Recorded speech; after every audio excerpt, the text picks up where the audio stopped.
The ship that's making the most waves at the moment is Norwegian Aqua, and I've been on the very first pre-launch cruise from Lisbon in Portugal.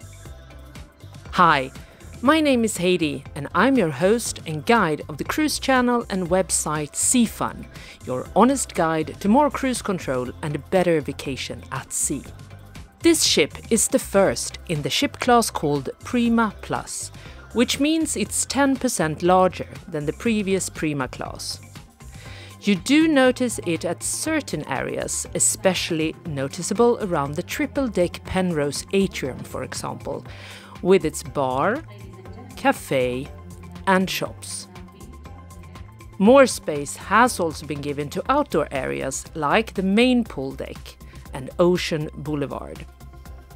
Ocean Boulevard stretches around the entire ship on deck 8 and is the largest in the fleet to date. Here you can relax on Infinity Beach or on La Terrazza. And if you're not scared of heights, take a stroll on the glass bridge Ocean Walk.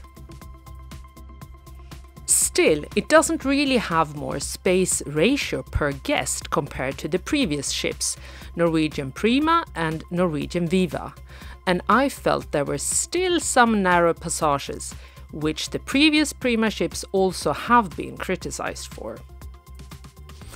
Also, us cruisers might be used to that ships only get bigger and bigger, which means we may assume that this Prima Plus ship would be the largest in the Norwegian Cruise Line fleet. Well, it's not. Norwegian Aqua has a gross tonnage of 156,000, which still makes it smaller than the Breakaway Plus class.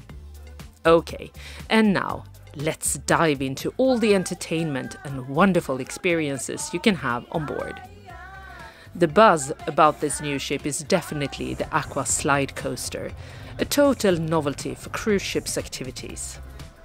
This ride offers a mix between a roller coaster and a water slide, giving you speed and acceleration with a magnetic lift that then drops the raft you're sitting in at the entrance of a water slide. You can sit alone or with a friend in each raft, and there are 2 slides, one a little bit faster than the other. The slide stretches over 3 decks and some parts are transparent. And yes, it is a really cool activity, and there is no extra charge for it either, which I think is great. But let's say you're either not into slides or roller coasters at all, or you are happy with one 40-second ride on it. What do you do the rest of your time on board? Let's take a look.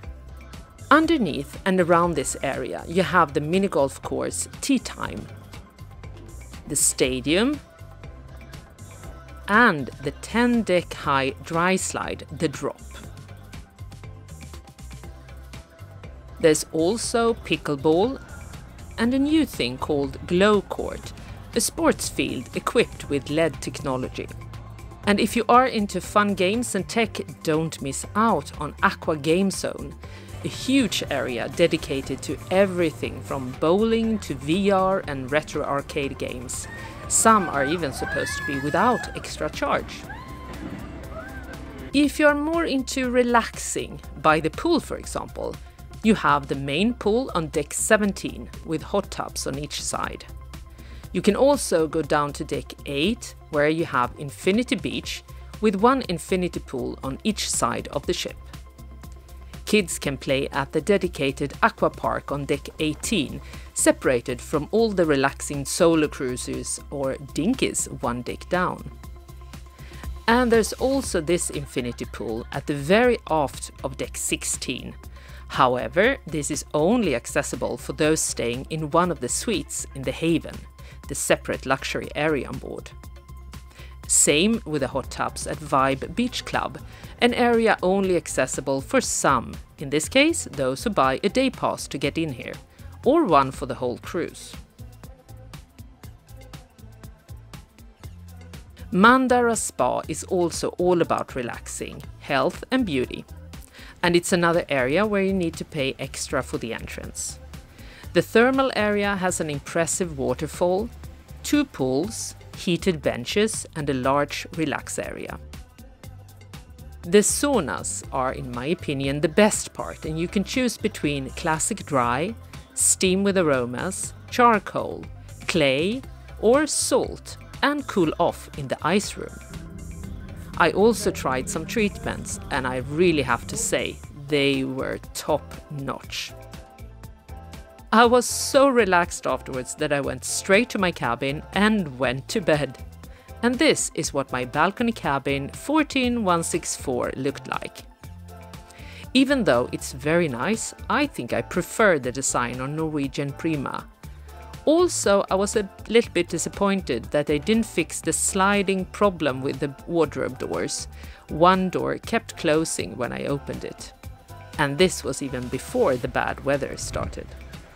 Another thought, good or bad you decide, is that they've created a lot of extra room at the expense of storage space. I was alone and just stayed on board for 5 days, so I didn't have any trouble putting my things away. But compared to other balcony cabins I've stayed in, this has definitely less storage space. It was great, however, with the dispensers for body wash and conditioning shampoo, as well as free films on the TV, which I made use of when the sea was too rocky for me to even stand up. Luckily, I didn't have bad weather all the time on my cruise. Well, finally I had to leave my cabin because I got really hungry. And isn't that funny? It doesn't matter how much you eat, sooner or later you do get hungry again. And then, where do you go? Well, first I can say that there are plenty of options. Norwegian Aqua has 17 restaurants and 18 bars and lounges. Included in your cruise fare are the Commodore Room and Hudson's, Surfside Cafe and Grill, the local bar and grill, and they also serve a light breakfast and afternoon snacks in the observation lounge.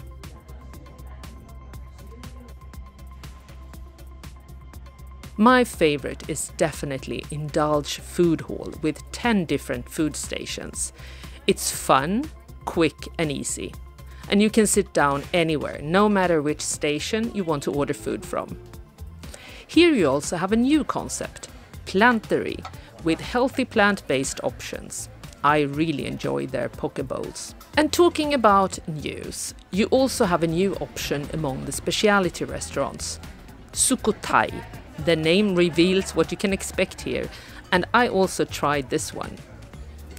I had some spring rolls to start with, and this namtuk noya, or how you pronounce it, which translates to beef in cilantro, chili and lime. My red snapper with tiny bits of mango on the top was a little bit dry, but the sticky rice with mango and coconut cream was very yummy. If Thai food isn't your cup of tea, then you have plenty of other options, from French cuisine at Le Bistrot, Mediterranean coastal dining at Palomar, Mexican food at Los Lobos, and teppanyaki at Hasuki, the steakhouse Cagney's, and Nama Sushi and the Italian Onda by Scarpetta. I tried a couple of them and I can gladly recommend Onda by Scarpetta, for example. Here I had a Negroni Mediterraneo to start with, and then I tried both the yellowtail crudo, which was perfect with that pickled red onion on top, and the beef carpaccio, also a great choice, especially if you are more of a meat lover. As main dish I had pasta with shrimps, mussels and calamari named Schialatielli, also a great choice. The second restaurant that I want to recommend is the Mexican Los Lobos. Here I had a really fun and colorful night with spicy margaritas, great food and a sweet ending with this tarteleta maya. There is much more to say about Norwegian Aqua, but I will only say one more thing, and it's about the entertainment and nightlife. You really mustn't miss Revolution, a celebration of Prince. If you choose to stand on the floor in front of the stage, I promise you an hour-long dance party with amazing performances. Well, that was all for this time. I hope you have enjoyed to get to know Norwegian Aqua, And I also hope you have already hit that subscribe button. If not, now is a good time. See you in next video. Bye!